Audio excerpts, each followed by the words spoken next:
I want to tell you about a room. The room was in the basement of a building on West 46th Street. I do not remember the exact address. I was 11 years old and I was not paying attention to addresses. I was paying attention to everything else. My cousin Clara took me there in the spring of 1927. Clara was 16. She was the daughter of my mother's sister. She was the kind of 16-year-old who understood the world that 11-year-olds were not yet supposed to understand, who knew things and went places and had the specific confidence of someone who has figured out that the rules are more negotiable than the adults suggest. She said, "I want to show you something." I said, "What?" She said, "You'll see." We walked west on 46th Street on a Saturday afternoon. It was warm, April or May, the specific warmth of a New York spring day when the winter has definitively ended and the city comes back to itself. People on the street, the specific noise and energy of Midtown on a Saturday. Clara stopped in front of a building. The building, ordinary. Nothing visible to distinguish it from the buildings on either side. A door. Clara went to the door and knocked in a specific pattern. 3 knocks, a pause, 2 more. A small window in the door opened. I could not see who was behind it. Clara said something I did not hear. She leaned toward the window and spoke quietly. The window closed.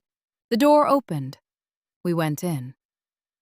We went down a short flight of stairs. At the bottom, a room.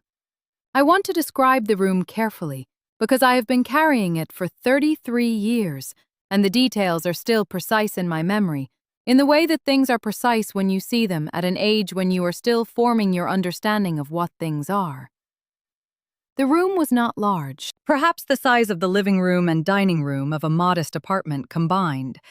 2 connected spaces, with the bar in the first space and tables in the second.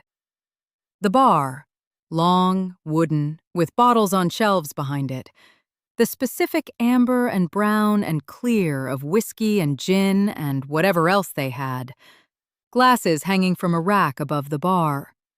A man behind the bar who was older than Clara and younger than my father, and who nodded at Clara when we came in as if she was expected. The tables, 8 or 10 of them. The small, round tables of a cafe or a modest restaurant. Not fancy, practical.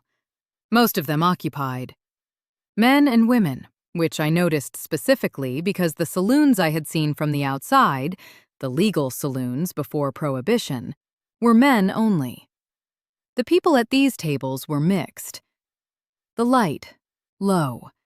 Not romantic low, practical low. Not enough light to see clearly across the room. The specific dimness of a place that did not want to be seen into from outside, that had positioned its lighting to illuminate the tables and the bar without illuminating the space as a whole. The smell.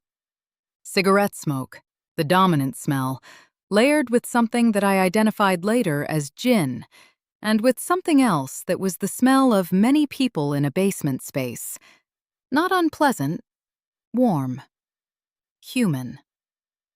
The noise, conversation, not loud, the specific murmur of many conversations happening simultaneously, the ambient sound of a room where people are talking to each other, and the totality produces a general sound that is social rather than isolated. Music. There was a piano somewhere. I could not see it. It was in a corner or behind something, and the room was not configured to watch the piano. The piano was there as background. The specific sound of a piano being played not for an audience, but for a room. I stood at the bottom of the stairs with Clara, and I thought, this is what they're hiding. I want to describe who was in the room, because who was in the room is one of the things I have thought about most in the decades since. The tables. A table of men in business suits.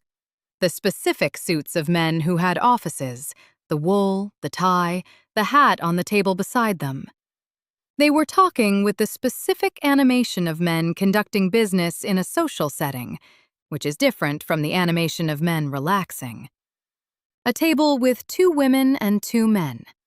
The women were dressed in a way that I could not fully categorize at 11 years old. Not in the specific conservative dress of the women I knew from my family's social world, but not in a way that seemed wrong exactly. More unmanaged, as if the room had given them permission to not manage their appearance in the specific way that appearance is managed in public. A table with an older man sitting alone with a glass of something and a newspaper. At the bar, 3 men on stools. I looked at them and looked away and looked back again because I had recognized something about them. They were wearing police uniforms. Not the full uniform. The jackets were off. Or in one case, I think the jacket was on, but the specific signs of the uniform were still visible. Their bearing was the bearing I associated with the police officer on my block who sometimes stopped by the candy shop. Police officers. At the bar. In the Speakeasy. I tugged Clara's sleeve. I said, "Those men are police." She said, "Yes." She said it the way you say something to a child that you do not want to have to explain further. The tone that means, "This is what it is, stop looking." I stopped looking, but I did not stop thinking about it. Clara went to the bar. She spoke to the man behind it. He poured something. She paid him. She came back with 2 glasses. 1 glass. A dark liquid, not much of it, in a small glass. She kept this. 1 glass. Something fizzy, light-colored, with ice and a piece of lemon on the rim. She gave this to me. I looked at the glass. I looked at her. She said, "It's just soda water with a little something. Don't make a face." I drank it. It was mostly soda water. There was something else in it. Sweet, slightly warm, the specific quality of something that was not part of the soda water but had been added to it. I was not sure what it was. I did not ask. I drank the soda water and whatever was in it, and I sat at a small table with Clara, and I looked at the room. The room looked back at me the way rooms look at you when you are 11 years old and in a place you know you should not be. Which is to say, the room did not look at me at all. The room continued to be what it was. The people continued their conversations. The piano continued its playing. And I was simply an 11-year-old girl in a basement on West 46th Street on a Saturday afternoon. Clara talked to me about things I do not remember. People we knew, something that had happened at school, the film she had seen the previous week. She was performing normality. I understood this even at 11. She was showing me that being here was normal, that the police at the bar was normal, that the glasses on the tables were normal. She was teaching me the specific act of looking away. Not looking away in the sense of not seeing. Looking away in the sense of seeing and deciding that what you see is not what it appears to be. This is a skill. It requires practice. Clara had more practice than I did. I described the economics of the Speakeasy in episodes 1 and 3. Let me make it specific to this room. The room on West 46th Street existed because of the following chain of payments. The owner of the Speakeasy, whoever was running the operation, paid a regular fee to the local police precinct. The specific amount? I don't know the exact figure for this establishment, but the range I described earlier, $150 to $200 per month to the precinct captain, additional payments to the beat officers, was standard. The beat officer and the precinct captain passed a portion of what they received upward through the police department hierarchy. The specific mechanism varied by precinct, but the general system of payments flowing upward through the chain of command was documented by subsequent investigations.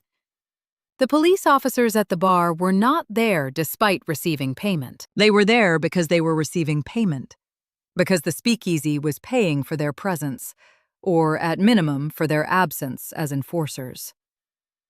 The police officers drinking in the room they were paid not to raid? This is a specific image that I want to hold for a moment. Not because police corruption is surprising, I have described how systematic it was, but because the image is concrete. The officers did not pretend not to know about the speakeasy. They were in the speakeasy. Their presence was the evidence of the transaction. Above the police, the political machine. The payments that went upward through the police department eventually reached the political structures that oversaw the police. Tammany Hall, which I will describe in the Costello episode, was the political machine through which the corruption was organized. The speakeasy owner's payment to the local cop was part of a chain that reached the district leader, the borough machine, the citywide political structure. Everyone in the chain received a portion. Everyone in the chain was therefore invested in the continued operation of the speakeasy. The room on West 46th Street was possible because of a payment system that extended from the speakeasy owner's cash register to the upper levels of New York City's political life. I was 11 years old, drinking soda water with something in it, and I was sitting inside one of the most thoroughly corrupted institutional arrangements in American municipal history. I described in Episode 1 that the speakeasy was, in certain limited ways, more socially mixed than the legal saloon had been. In the room on West 46th Street, the business-suited men, the two couples, the older man with his newspaper, and at the bar, Clara and I, and the 3 police officers. This was a mix that would not have appeared in a legal saloon in 1927. Women were present. The social classes were somewhat mixed. The business-suited men at one table, and at another what appeared to be working-class men, and Clara and I who were somewhere in between. Why did the illegality produce this mixing? Several reasons. First, the legal structure that the saloon operated under, the licensing regime, the social expectations, was replaced by a simpler structure in the speakeasy. The speakeasy's only requirement was the ability to pay and to keep the secret. These requirements did not vary by gender or by class in the same way that the social conventions of the legal saloon had varied. Second, the shared transgression. Everyone in the room was doing something illegal. This shared condition created a specific social bond, the bond of people who are all on the same side of the law, which in the speakeasy was the side against the law. The social distances that normally separated people, by class, by gender, by the specific status markers of legal public life, were somewhat reduced by the shared illegality. The police officers at the bar were the most extreme version of this. They were not just customers of a speakeasy. They were the enforcers of the law that the speakeasy violated. Their presence in the room was not just corruption. It was a specific dissolution of the boundary between legal and illegal, between enforcer and violator. Everyone in the room was, technically, on the same side. The law was the thing that was outside the door. Inside, the specific democracy of shared transgression. I am 44 years old, and I understand this. At 11, I just felt the warmth of it. The piano I could not see. I want to stay with the piano for a moment, because the music in the speakeasy was not incidental to what the speakeasy was. The jazz and blues and popular music that played in speakeasies across New York and Chicago and every major American city during Prohibition was, and this is not overstating it, partly constituted by Prohibition. The specific conditions of the speakeasy gave jazz a home and an audience that it might not have found in the legal entertainment economy. The legal entertainment economy of the 1920s was segregated.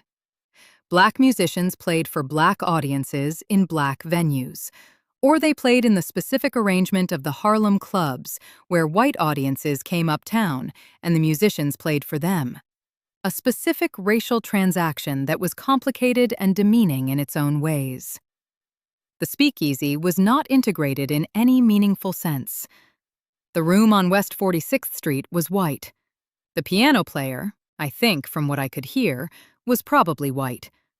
But across the city, in other speakeasies, The arrangements were more varied. In Harlem, in the Village, in certain midtown establishments, Black musicians played for mixed audiences in ways that the legal entertainment economy would not have permitted.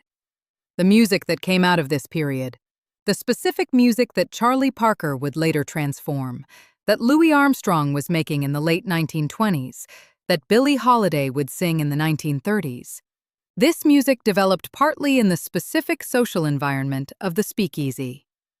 The Prohibition that destroyed so much also created the conditions for something genuinely extraordinary in American music.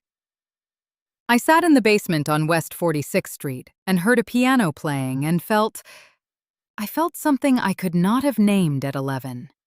Something like, this is what the city is when it isn't pretending.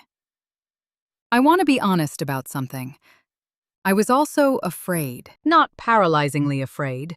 I was 11 years old and I was with Clara, and Clara seemed completely at ease, and children regulate their fear partly by reading the adults around them, and Clara was not afraid, so I was less afraid than I might otherwise have been. But afraid. The police at the bar produced the fear. Not because police officers frightened me in general. The officer on my block who nodded at my mother seemed benign, and I had not yet understood what I would later understand about the relationship between the police and the communities they served and did not serve. The police at the bar frightened me because their presence made the room legible to me as something specific, a place where the rules were different. If the police are here and they are not arresting anyone, then the rules that I understand, the rules that say what the police are for, do not apply here. If those rules do not apply here, then what rules do apply? At 11, I did not have the vocabulary for this question, but I felt the question. The specific anxiety of being in a room where the usual framework for understanding what is happening does not operate. This is what I felt in the speakeasy at 11 years old, and I felt something else alongside the anxiety. Something that I am ashamed to admit, and that I am going to admit because not admitting it would be dishonest. Excitement. The specific excitement of being somewhere you are not supposed to be. The specific excitement of the rule being broken, and the breaking being not punished. Present. Visible. With police officers drinking at the bar. The excitement was real. The excitement was, I think, the beginning of something. The beginning of my understanding that the world was more complicated than the version I had been given, and that the complication, while frightening, was also interesting. At 11, I did not know that what I was learning was dangerous knowledge. We stayed for perhaps 45 minutes. Clara finished her drink. She talked to a man she apparently knew. They exchanged a few words while I sat and looked at the room and tried to understand what I was looking at. The room did not change in 45 minutes. People came and went. New people arrived, took tables, ordered, drank. Others finished and left. The piano continued. The bar continued. The police officers finished their drinks and left. They put on their jackets and went up the stairs and disappeared. Their replacements did not arrive during the time I was there. But I understood. I think I understood even at 11 that the replacements would come. That this was not a single evening's arrangement. That the police at the bar were not there by accident. That whoever was behind the bar knew them, expected them, poured their drinks without being asked what they wanted because he already knew. This was a system. At 11, I did not know the word system in this sense, but I understood it. I understood it the way you understand something you cannot yet name, in the body, as a feeling, as the specific recognition that you are seeing the inside of something that has an inside and an outside, and that you are currently inside it. When Clara said, "Time to go," I stood up immediately. I wanted to leave. I wanted to be outside. I wanted the rules to be in place again, even if I now understood that the rules could be turned off.